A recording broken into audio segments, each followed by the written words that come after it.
here with neighbor Al, aka DB Cooper. For those of you that don't know, Al and I rebuilt his water wheel about 1 year ago, almost exactly a year ago. Was it? Yeah. All right, so our plan today is to take this old wheel out of here and roll it up to the shop where we can work on it and assess the situation. Oh, wow. Out of the way. Yeah. So the plan is now to just take this thing apart. That's going to be the new one. New one here.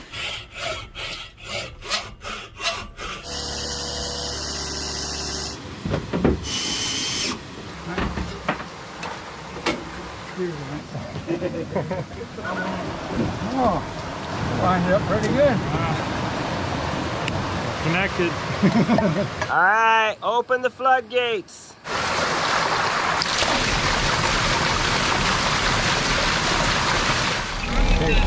13.6. Wow. It's a 12-volt system, so that means we have success. How's it been working since we did that? Good. Okay. Had 3 little problems.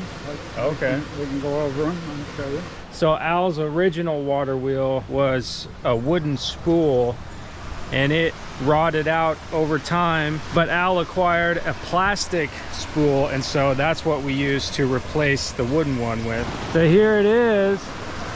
The first problem we had Okay. was I put these plates on here. Oh.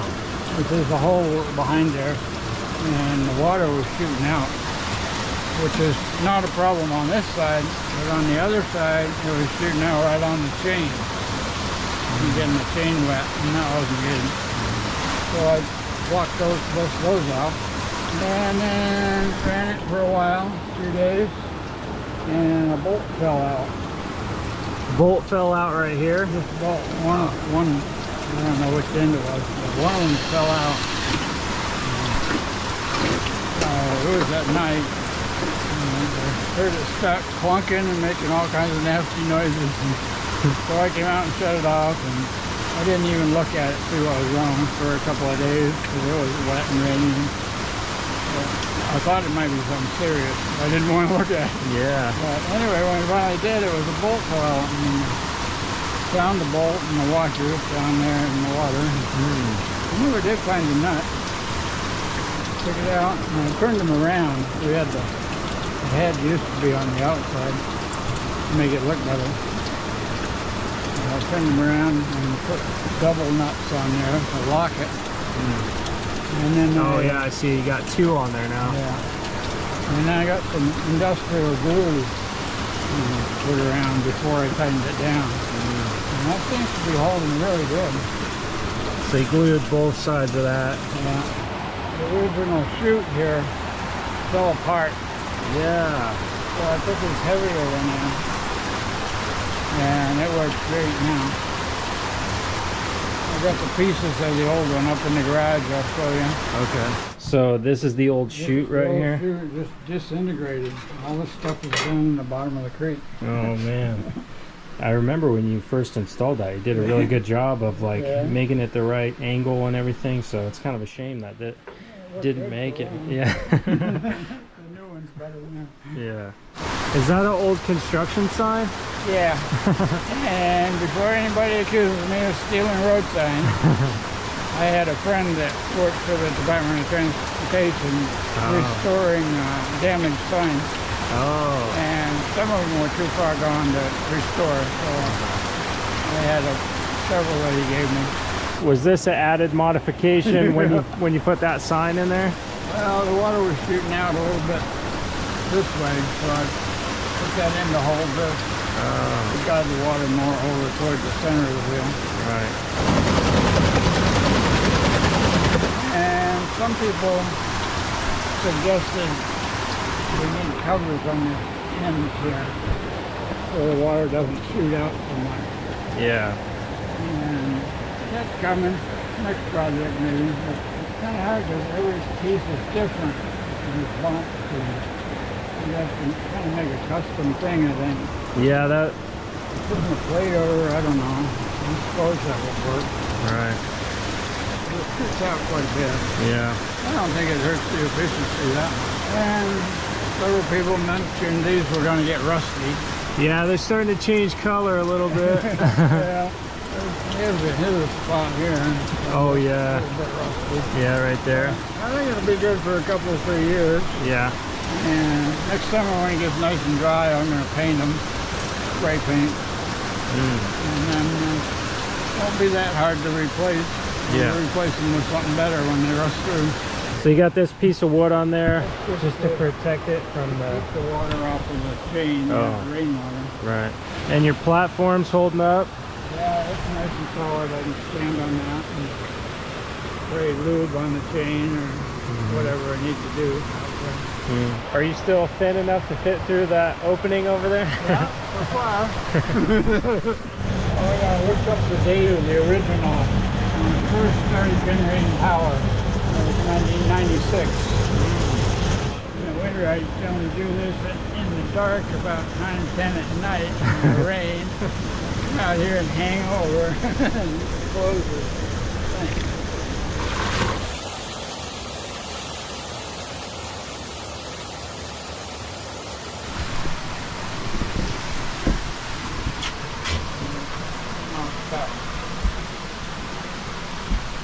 You just use these 3 right now? That's my main power source, yeah. Okay. Not the water wheel. Water wheels for dark winter nights. I use it for 2-3 hours maybe. Mostly it's solar power. And then these 3, they're not hooked up, you said? They're just extras that I was using until I put in the bigger ones. Yeah. I just haven't reconnected the little ones yet. 700 and something watts, I think. Those 3 there. Gives me all I need. And I got a backup generator. I don't know if you know what that. I hardly ever use that. Yeah, because my inverter is only 800 watts. Or if I have a party, you know, and have all the lights and TVs and stereos and a lot of stuff on, then I'll run the generator. You only have to run it just once a month just to keep it from getting moldy. Yeah. You don't really use it hardly at all. In the winter, if there's not enough water to run the water wheel, then run it once a week or once, twice a week maybe.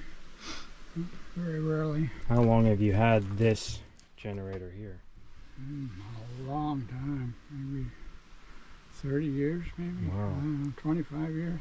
Oh my goodness. Oh, it's been great. It just starts on the first pull usually. And all it takes is just regular oil changes and... Yeah. When I remember to do that. Yeah. It's a Generac GN190, 6.5 horsepower. 3,200 watts. 3,200 watt. And Al's got all kinds of cool little shelters out here. He sheds full of junk, but sometimes it's useful because I am in need of stovepipe, and Al happened to have a piece that I think I'm going to use to go out of my roof and a cap to go on top. So it's junk until you need it. A hard time throwing anything away. So this is your backup outhouse here? The other one's kind of full. It's time to swap. So this one's been sitting for 5 years now. Really? So I just dig it out, close the other one down. So do you swap the sign when one is not in use? Yeah. Close. Proceed to number 1. To change the arrow to the other direction. And that's the sauna cabin. Yeah. When's the last time somebody used the sauna? Well, it's been maybe a year. This stove here is dual-sided. That's how the sauna works? Yeah. Right? The back of the stove sticks into the sauna there. Heats it up. Yeah. This place is so awesome, man.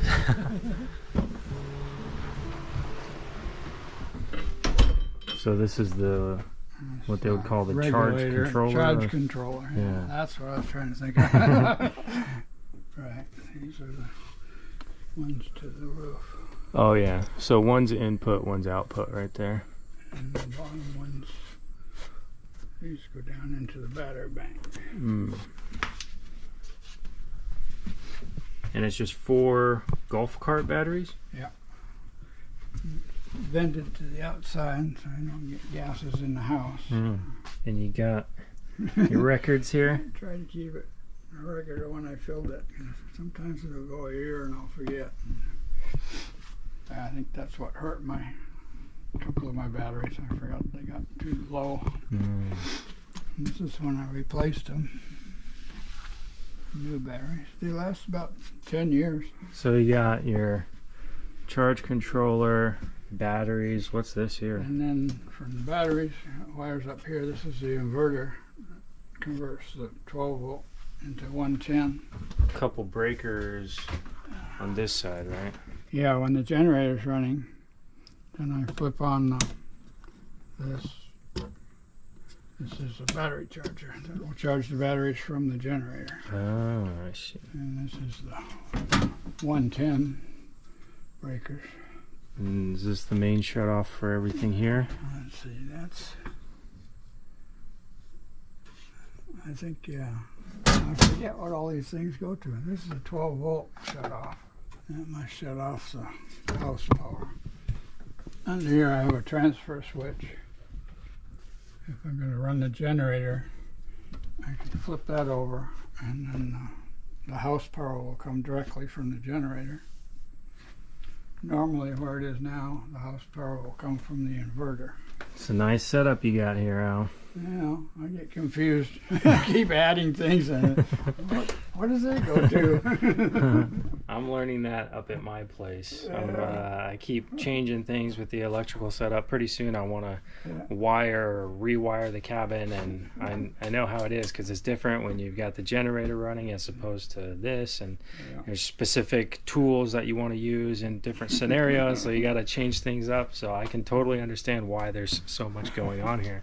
Over the water? Yeah, there was a couple of big logs underneath. I think it was an old logging bridge. Wow, so that's the original cabin there. Yeah.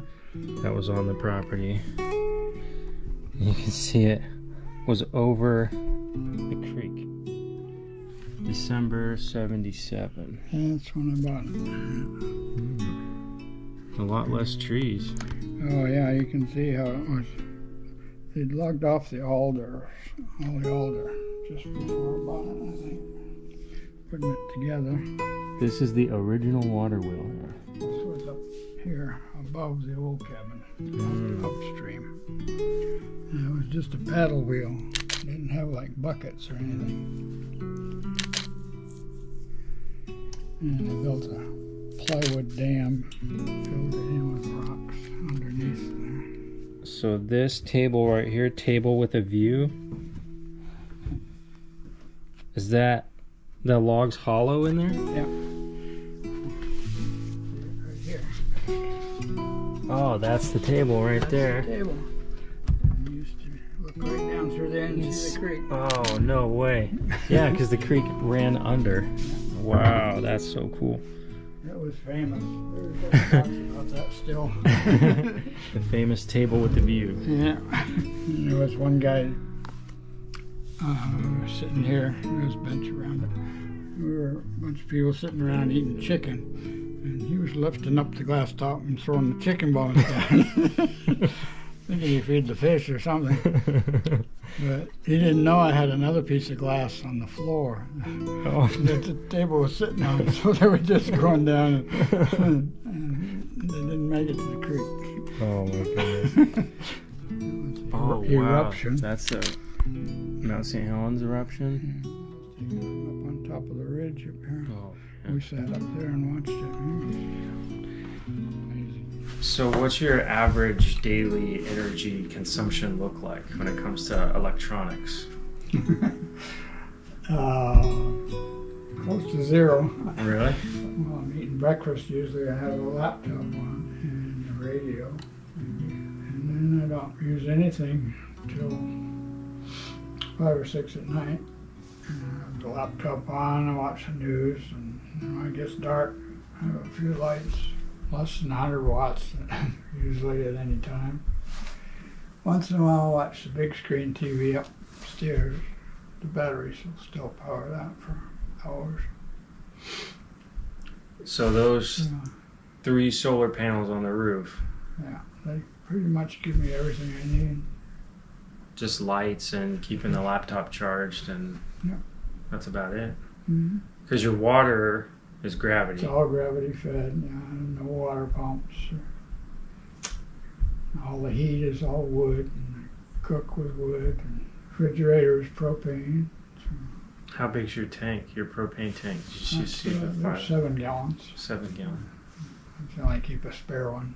It lasts about a little over a month. So firewood is almost the most important thing for sustainability out here, for the way that you live, right? Yeah.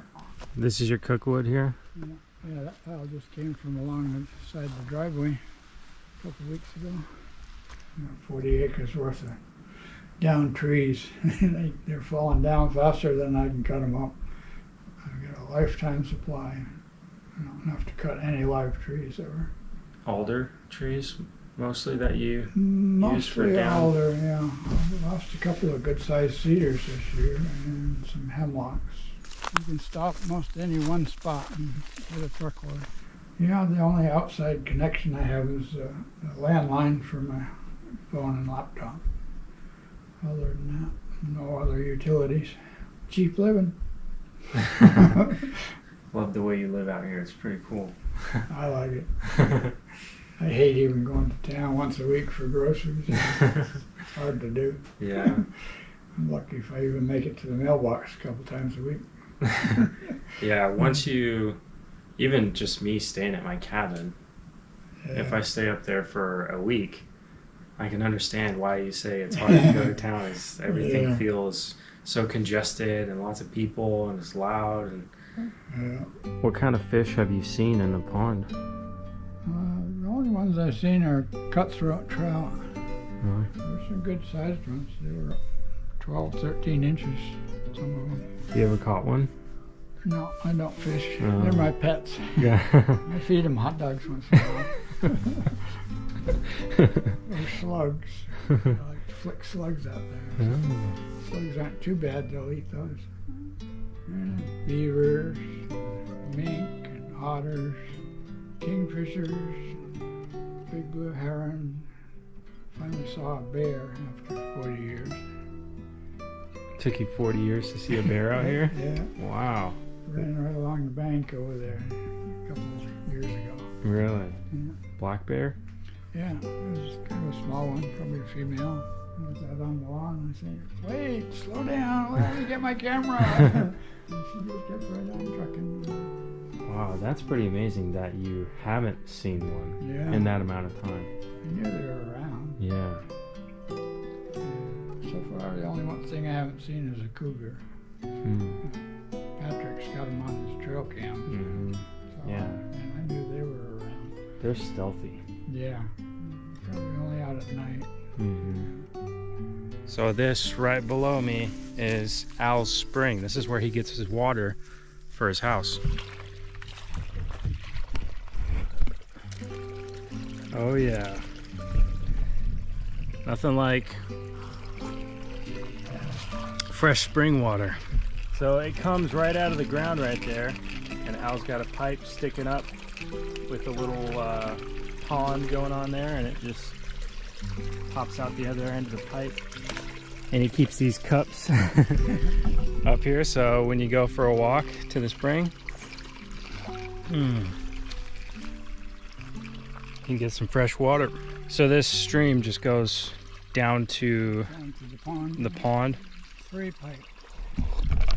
One for the house, one for the sauna cabin, and another one for that waterfall on the other side of the pond.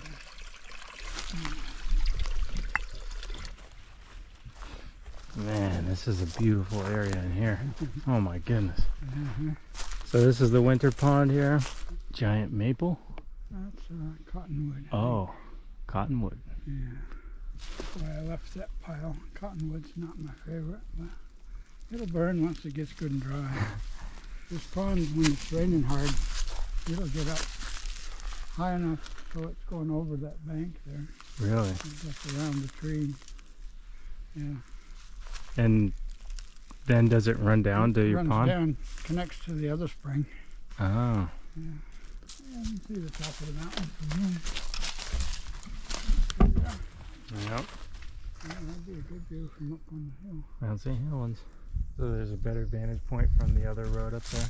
Yeah. That way, that way.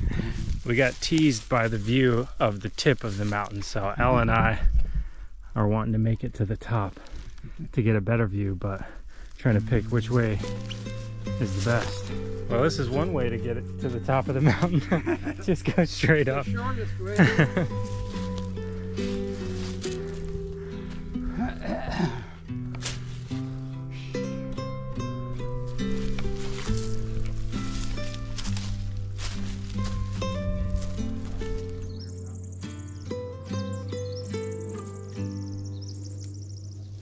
Make good handhold. Don't pull out.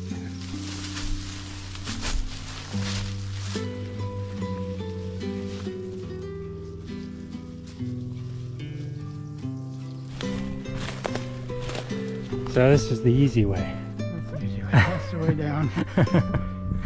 Oh yeah. That's pretty nice.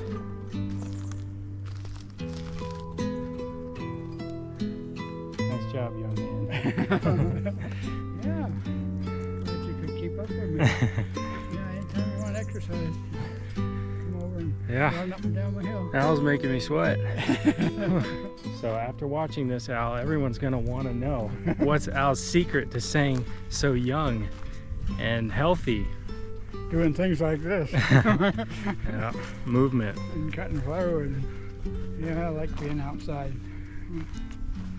when the weather's halfway decent. Even in the rain, I'll go out, cut wood under cover up above there.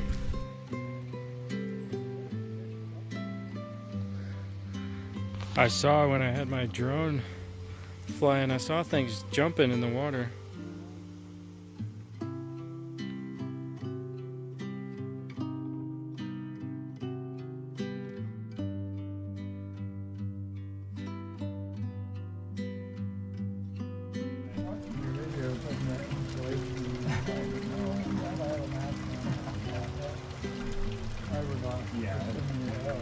Well, thanks for letting me come to your place and bother you about everything. I appreciate it, Al. Oh, anytime.